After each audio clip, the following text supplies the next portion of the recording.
This is the concept of the routing table. Now any layer 3 device.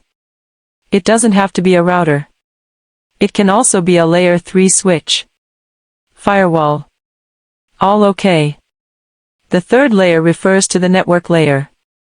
In the future, when addressing and forwarding. Forwarding based on destination IP addressing.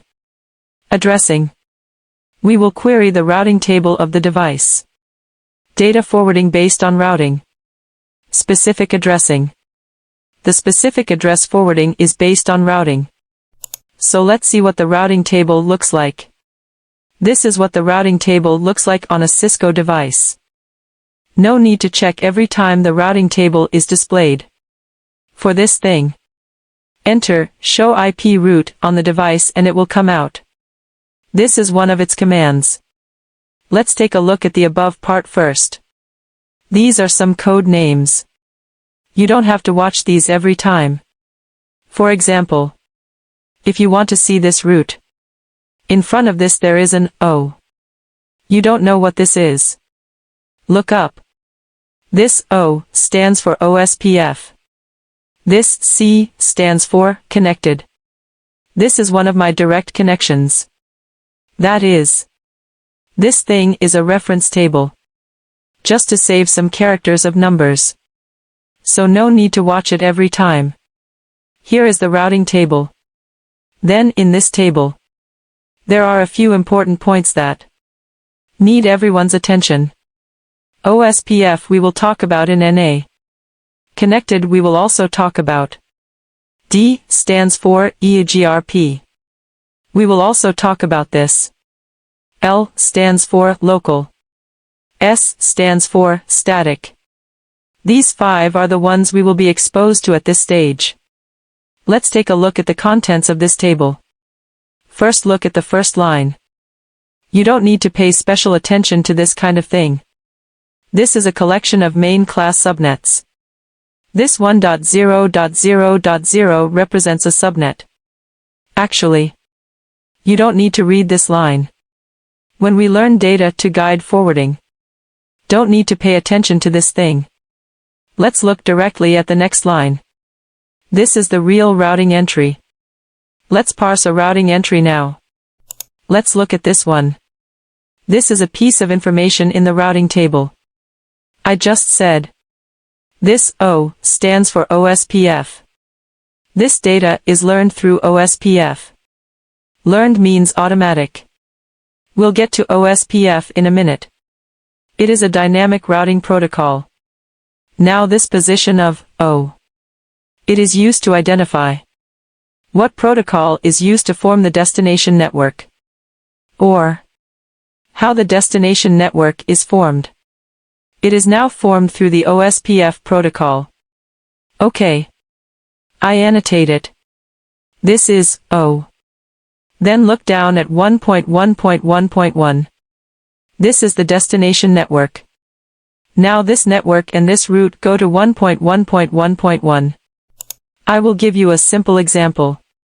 For example, there is now a routing table on this device. There is a route tune in it. Is 1.1.1.1. Then if there is a data in the future to RB here, it is going to 1.1.1.1. It happens that there is 1.1.1.1 in the routing table. You can help it forward accordingly.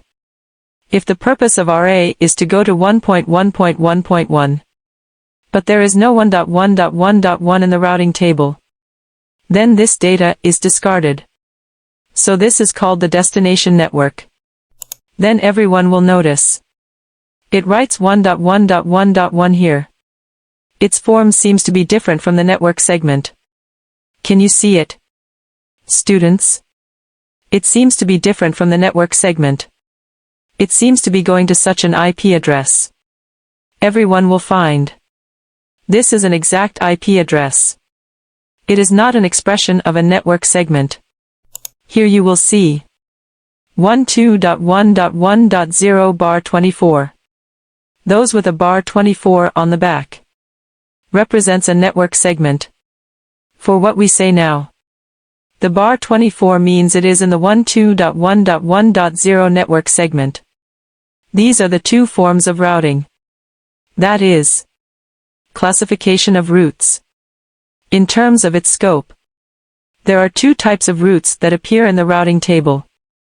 Segment routing. Network segment routing is the network number. Network segment plus mask. This form is called network segment routing. There is also a route called host route. What we see now. It is a very standard host route. It is an exact host address. This is called host routing.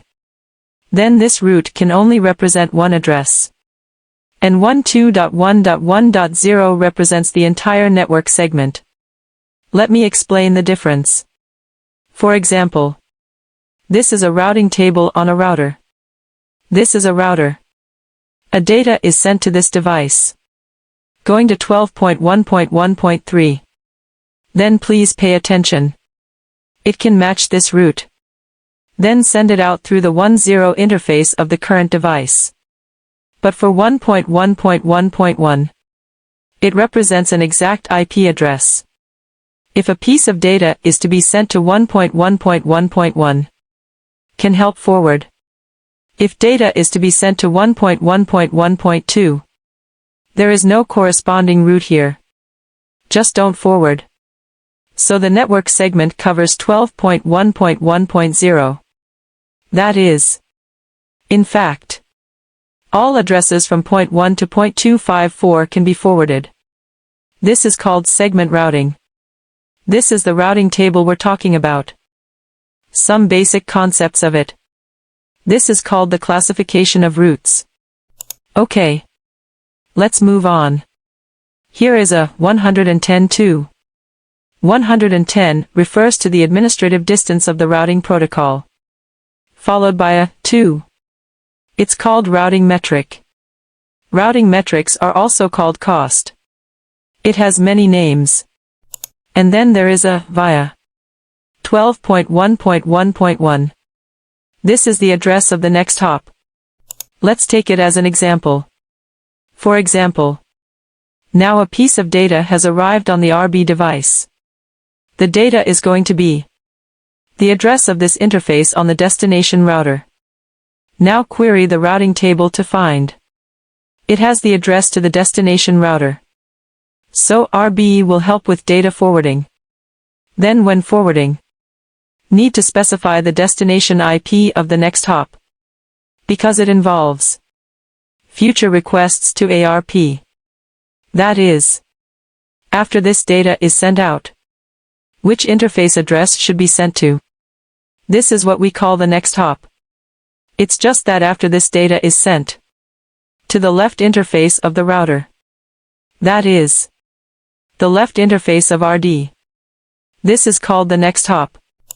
The interface that the data needs to arrive at when leaving the router. The address we call the next hop.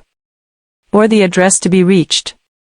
The places marked in yellow represent different parameters. Look down. Here is a 000059.